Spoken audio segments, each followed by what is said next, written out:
జీవితము ఎంత అట్టడుగుకు వెళ్ళి మనుషులెవరు గుర్తించలేని నువ్వు స్థితిలో నువ్వు ఉన్నా సరే, నీ దేవుడి నేత్రాలకు నువ్వు తేట కనబడతావు. దేవునికి స్తోత్రం.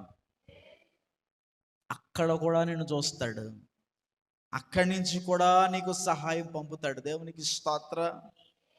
హల్లెలూయా. అక్కడ కూడా నీకు విశ్వాసం ఉంటే, అక్కడి నుంచి కూడా నీకు పైకి రావాలనే ఆశ ఉంటే పైకి తెస్తాడు. ఆశ కలిగిన ప్రాణమును తృప్తిపరిచేవాడు ఆయన. యోనాకి ఇష్టం లేదు అక్కడ ఉండడం. పాతాళపు పునాదులు కనబడుతున్నా,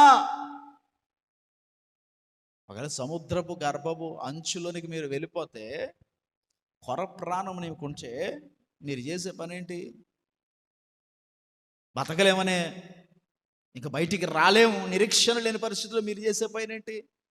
99% మంది కూడా గివప్ చేసేస్తారు, వదిలేస్తారు ఆశలు. కానీ విశ్వాసం ఏం చేస్తాడో తెలుసా? ఆశలు లేని పరిస్థితుల్లో కూడా దేవుడే వాడి ఆశగా బ్రతుకుతాడు.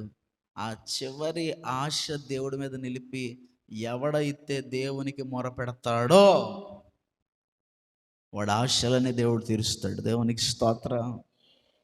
నాకింకా ఆశలు లేవను కొనగా నా ఆశ నీవైతివే, ఆశలు తీర్చితివే.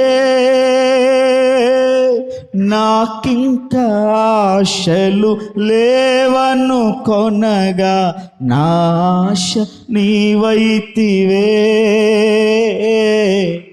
ఆశలు తీర్చితివే. నాకెన్నో మేలులు చేసితివే, ఎట్టులా కీర్తింతును, నిన్నెట్టులా స్తోత్రింతును.